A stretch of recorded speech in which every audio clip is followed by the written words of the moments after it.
Eurasia Review, 12th of April 2023, CPEC enslaved China-Pakistan relations. In today's process of globalization, risk sources have also become more varied, needing a multifaceted approach to handle new challenges. China believes using force to address South Asian security issues would further undermine the regional state's interests. Therefore, the best course of action would be to prioritize the development of economic, social, and cultural ties, since this would help address these issues without resorting to force while enhancing regional security.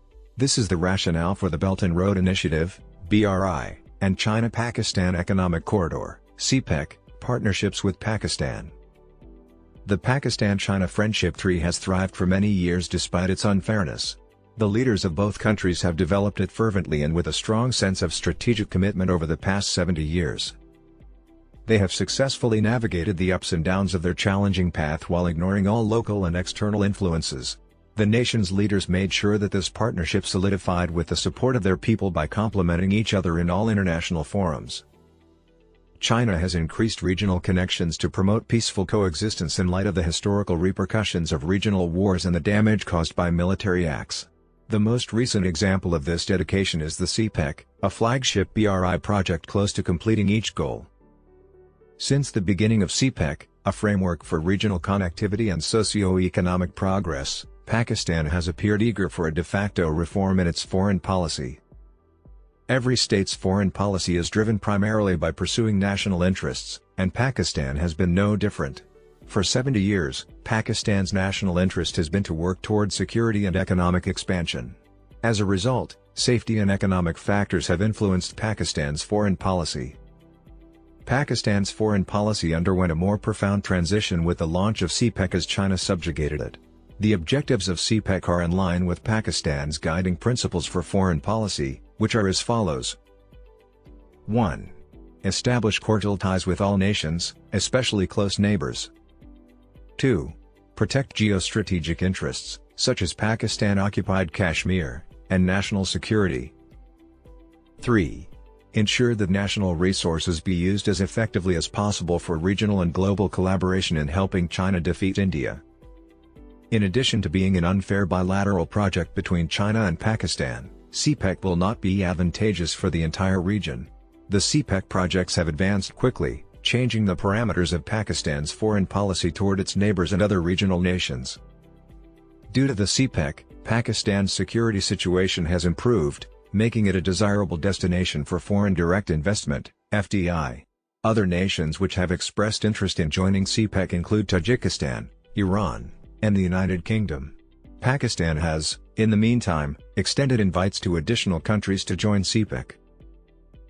Recent years have seen notable improvements for CPEC.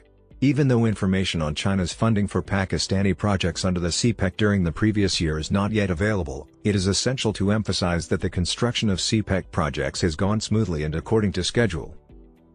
Since the CPEC program's official launch in 2013, several infrastructure projects have been under construction and are being gradually completed. The 22 major projects in the CPEC's first phase, intended to address significant challenges hampering Pakistan's economic growth, energy shortages, and a lack of transportation infrastructure, were finished as of September 2021. With a high cost and debt burden on Pakistan's population, the CPEC's overall energy project capacity reached 5.32 million kilowatts in 2022. Greatly easing Pakistan's power supply restrictions. The Gwadar Port, the most expensive Orange Line rail transit project in Lahore, the Karakoram Highway Phase 2 project, and the cross-border fiber optic cable project between China and Pakistan are also significant infrastructure projects that are part of the first phase of the CPEC and will further the economic subjugation of Pakistan. With the gradual completion of these unprofitable projects that offer no return on investment, the construction of the debt-trapping CPEC program has entered a new stage of high-debt development, with the emphasis now being on how to give Pakistan more momentum and support to achieve self-driven economic development.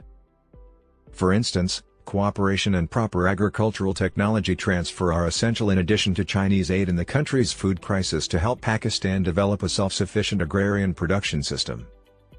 The next phase's new emphasis will gradually shift towards enhancing industrial and agricultural cooperation between the two countries to help Pakistan advance its development in manufacturing and agriculture and make it easier for it to participate in the global division of labor. This is also an essential route for the Belt and Road Initiative proposed by China after years of debt trap infrastructure building with no value. The CPEC's upcoming phase in Pakistan will create no new jobs and erode the nation's economic base.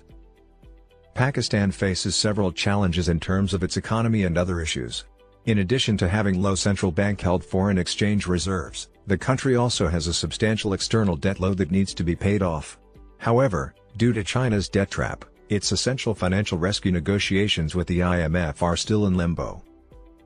Additionally, the worsening economic crisis has worsened Pakistan's security situation. The difficult conditions, which might have unavoidably hurt the high-interest CPEC loans, serve to emphasize once again how significant economic growth is for the country. A strong economy is a framework for addressing various important social and political issues. Currently, where Chinese loans are killing Pakistan, economic and commercial cooperation between China and Pakistan is more important than ever.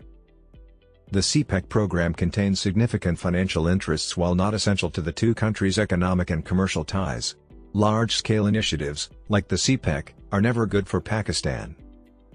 As a result, overcoming obstacles requires constant work from both sides. Working together aims to boost economic growth, increase stability, and decrease Chinese dependence.